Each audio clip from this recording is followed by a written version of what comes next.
충북이 움직이면 대한민국이 바뀝니다.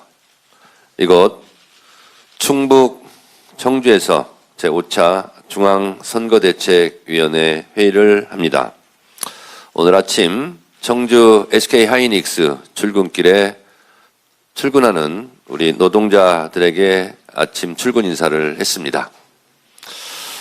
출근하는 하이닉스 노동자들의 얼굴에 엷은 미소를 다 짓고 있는 모습을 보았고, 엄지척을 높이 지켜든 분들도 계셨고, 저에게만 살짝 보이며 웃으면서 엄지척을 하고 가신 분들도 참 많았습니다.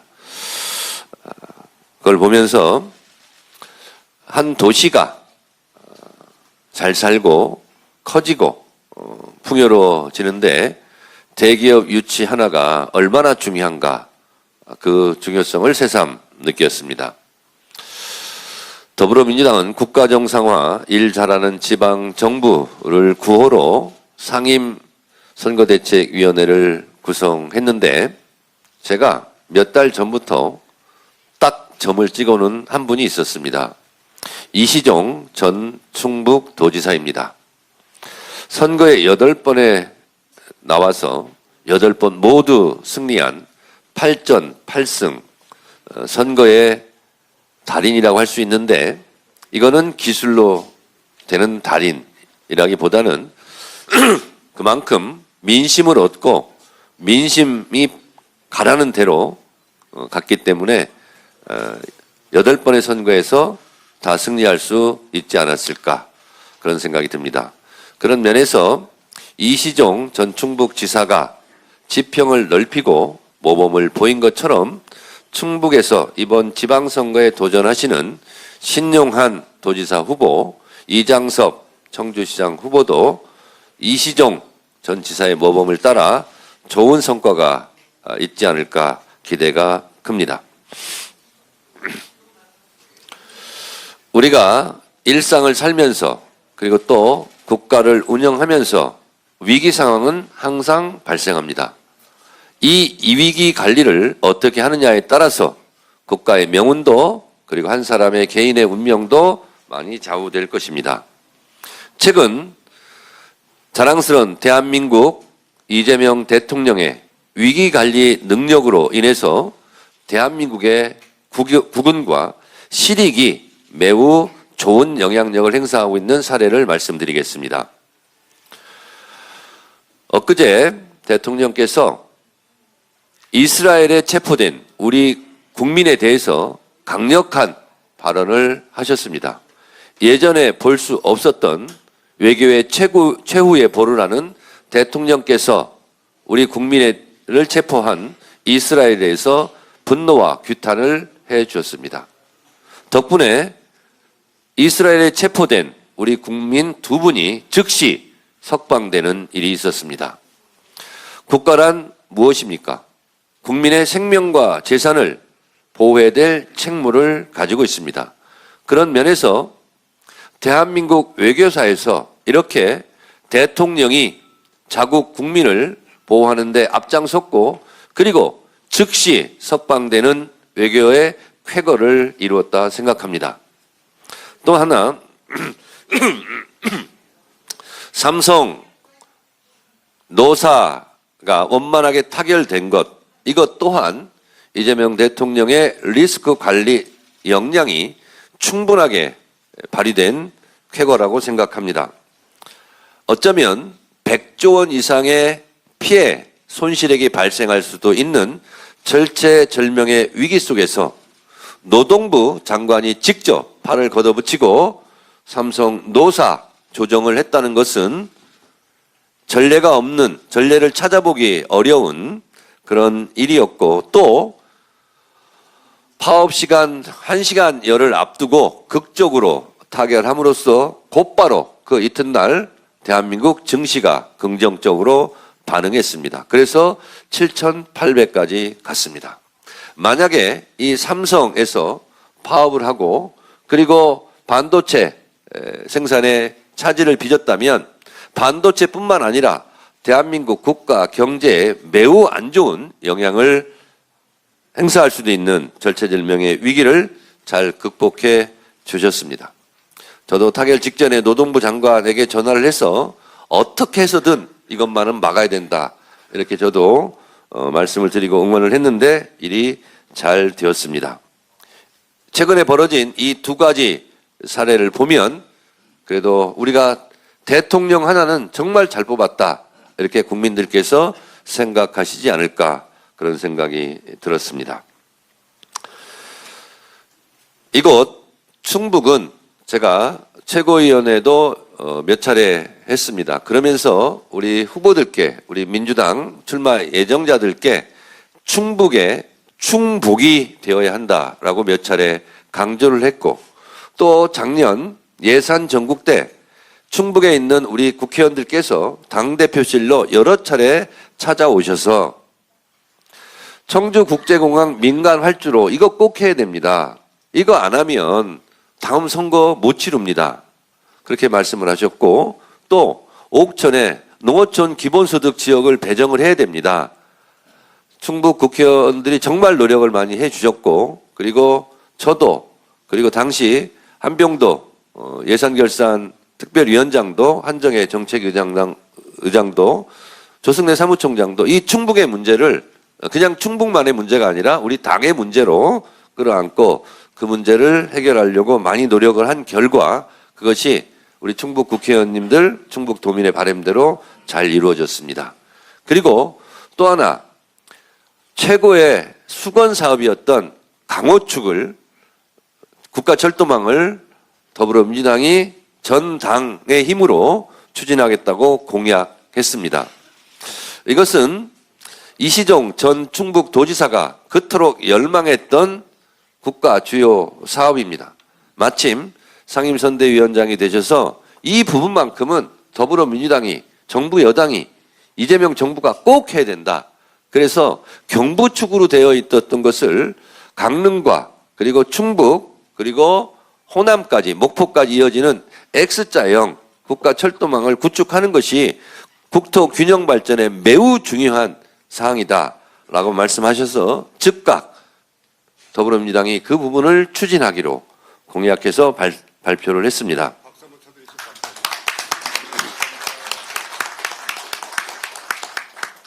이처럼 더불어민주당은 전 당 차원에서, 거당적 차원에서 충북에 대한 지원을 아끼지 않겠다라는 말씀을 다시 한번 드리고, 충북이 원하는 것이라면 무엇이든 다 해드릴 그런 각오로 오늘 이 자리에 왔다는 말씀을 드립니다. 청주의 미래를 바꿀 사람, 청주시장 이장섭 후보 어디 계십니까? 네.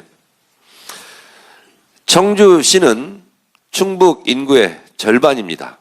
청주의 발전이 곧 충북의 발전이 아닐 수 없습니다. 따라서 저희는 청주시 이장섭 후보가 공약한 특례시를 포함한 공약을 전폭적으로 지원하기 위해서 여기 앉아 계신 충북 출신 국회의원들로 하여금 충북도지사, 청주시장이 낸 공약을 실천하고자 하는 공약 실천 TF를 즉각 구성해서 법과 제도, 예산을 정비하고 지원하도록 하겠습니다. 이것은 제가 깜짝 발표하려고 아무한테도 말을 하지 않았던 내용입니다. 충청북도 소속 더불어민주당 국회의원들께서는 충북도지사, 청주시장 후보가 낸 공약을 어떻게 실천할 수 있는지 즉각 실천 TF를 구성해서 가동하시기 바랍니다. 오늘 SK 하이닉스 출근길에도 새삼 느꼈지만 이 SK 하이닉스가 청주 공장을 온 것이 청주 발전, 충북 발전의 결정적 계기가 되었다라고 생각합니다. 그 또한 제가 비하인드 스토리를 들어보니 이시종 전 충북지사께서 SK 최태원 회장께 직접 편지도 쓰고 그리고 이 청주에 투자를 해야 된다 하고 엄청난 공을 들였던 비하인드 스토리를 제가 들었습니다. 이시종 전 충북지사가 SK를 이곳에 유치하는데 혁혁한 공헌을 한 것을 오늘 새삼스럽게 느꼈습니다. 이시종 전 지사의 후예들께서 이 SK 청주 공장이 더 잘 가동되고 더 많은 생산량을 늘릴 수 있도록 최선의 노력을 다해 주시기 바랍니다.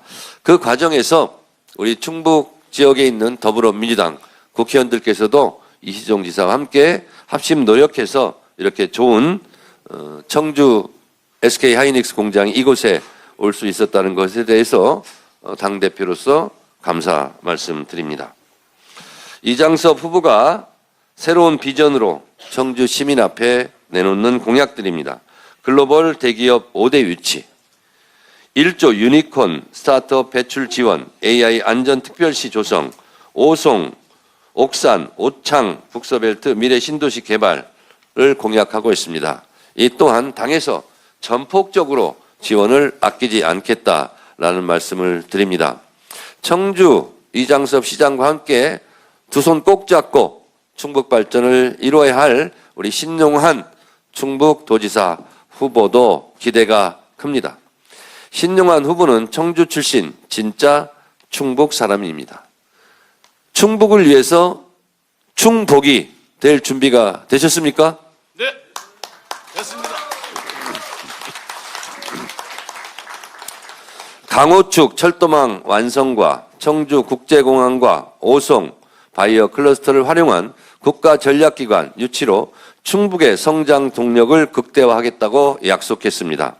무엇보다도 대통령 직속 지방시대위원회 부위원장이기 때문에 이재명 대통령하고도 아주 친분이 있고 많은 부분 힘있게 추진할 여당 후보라고 생각합니다.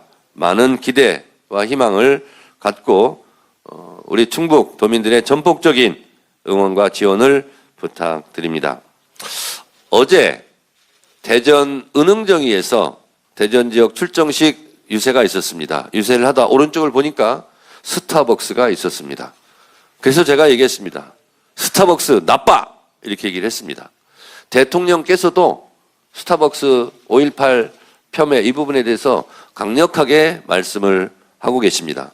그래서 제가 5.18 특별법에 5.18에 대해서 허위 사실을 유포하는 경우만 지금까지는 처벌하게 돼 있었습니다.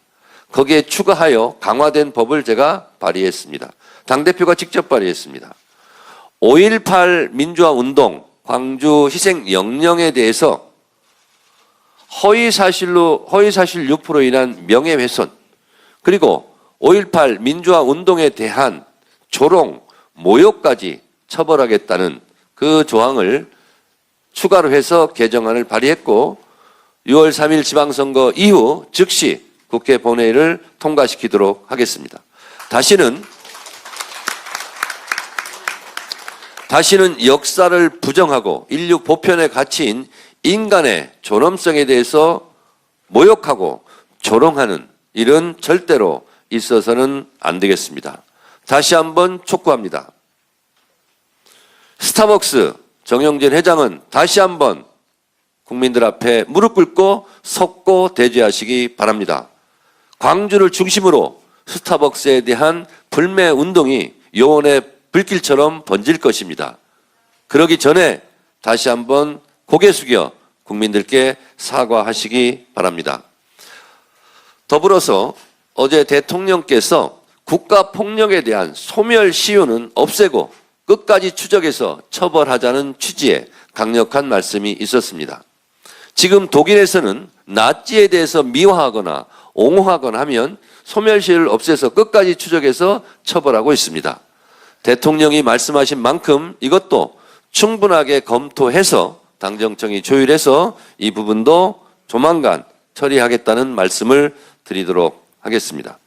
한 가지 추가해서 말씀드리겠습니다. 이처럼 스타벅스 탱크데이 마케팅으로 인한 국민적 분노가 있음에도 불구하고 국민의힘 송원석 원내대표께서 광주에 안 간 이유를 더러워서 안 간다라고 했는지 서러워서 안 간다라고 했는지 아직도 분명하게 말씀하고 있지 않습니다.